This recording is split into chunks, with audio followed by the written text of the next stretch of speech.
Do you frame this as an intelligence failure, a failure in planning? What should have been done differently? I don't think it's an intelligence failure. I think most of it was a failure in planning and a failure to set expectations about what the U.S. endgame would be over time. I thought we still had a reasonable chance at the beginning of the Biden administration for us to pull out the vast majority of our troops, but leave a stay-behind force of maybe 3,000 troops in Bagram only for a counterterrorism mission. I think that would have had a salutary benefit to the Afghanistan army in that they would have at least had some reassurance that the United States was still there. And I think they maybe over time could have begun to put down roots and become a more effective fighting force. But when we all left in the middle of the night the way we did, they panicked, they ran, and the Taliban took over Kabul. Well, and the fact of the matter is this was almost 3 years ago now. All we can look at it is from a perspective of hindsight versus looking forward, and especially with everything that has happened geopolitically in the almost 3 years since. To what extent do you think things we have seen, Russia's invasion of Ukraine, may have been informed by things we saw take place in August of 2021? And how should we approach things differently, knowing exactly what happened with this withdrawal as we think about these not just ongoing conflicts, but conflicts of the future? I think it's a great point. I think we, the United States, sent unintentionally a signal to Vladimir Putin that we were pivoting to Asia only and we wanted to get out of every other commitment. So the Middle East, certainly, Afghanistan and South Asia as well.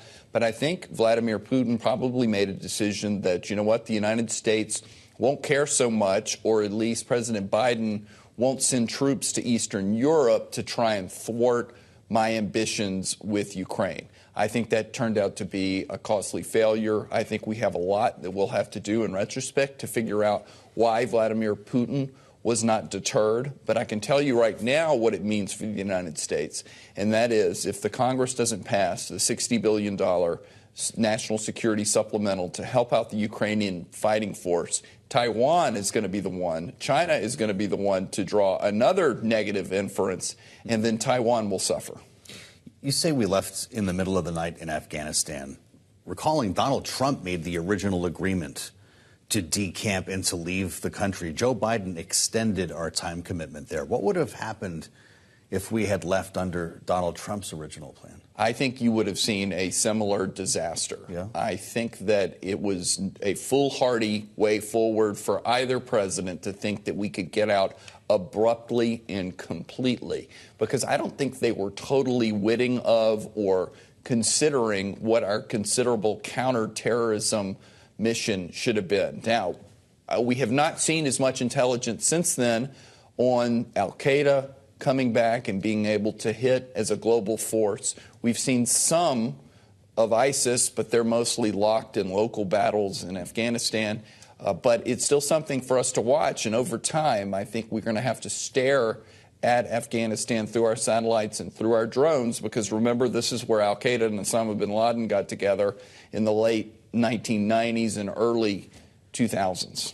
Michael, I want to return to the subject of Ukraine funding, which you mentioned still held up in Congress. Senator Lindsey Graham went to Ukraine, met with President Zelensky, and essentially said that what he told him was that the most likely scenario Ukraine is going to get funding in from this Congress is with a no-interest waivable loan, that is the most likely path forward. Still, billions of dollars would be spent here at home in the defense industrial base, but the money Ukraine receives would be in that form.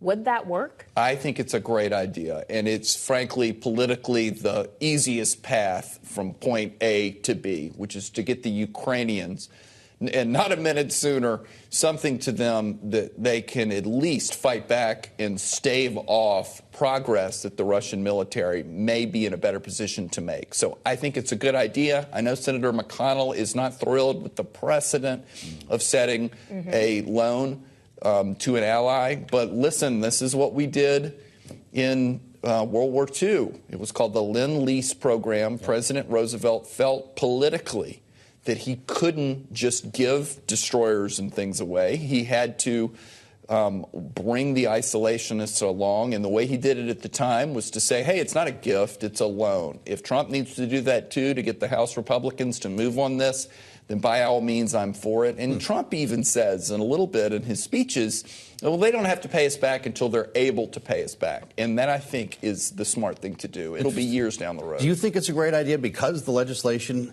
has been bogged down in this debate? Would you have preferred that? This is kind of the next best thing because you refer to Donald Trump. A lot of people say, look, the next president, whomever that might be, could call in those loans. Exactly. I would have preferred that we pass the Senate bill as is. And if I were the Speaker, I wish we could put it on the floor tonight.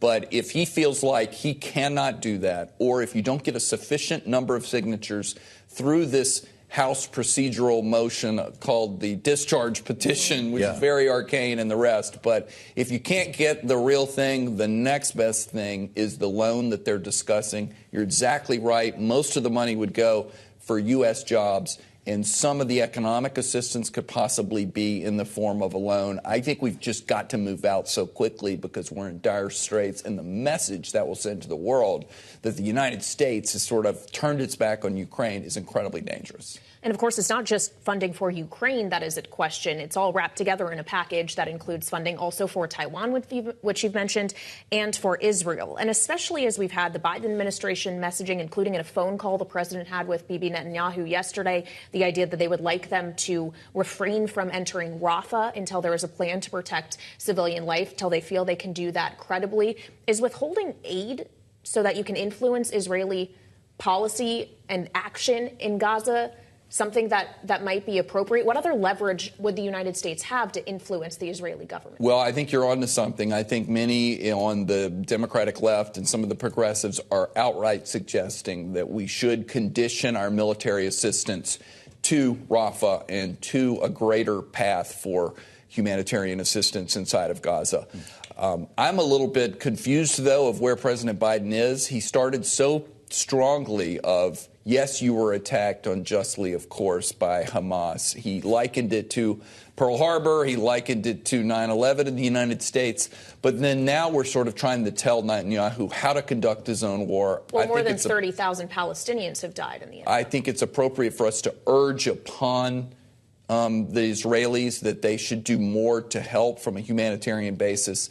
But as I understand it, the Israelis want to go in and get the last 4 battalions of the Hamas fighters, and I think we ought to give them a little bit more space to do that, to at least get the job as close to being done as possible.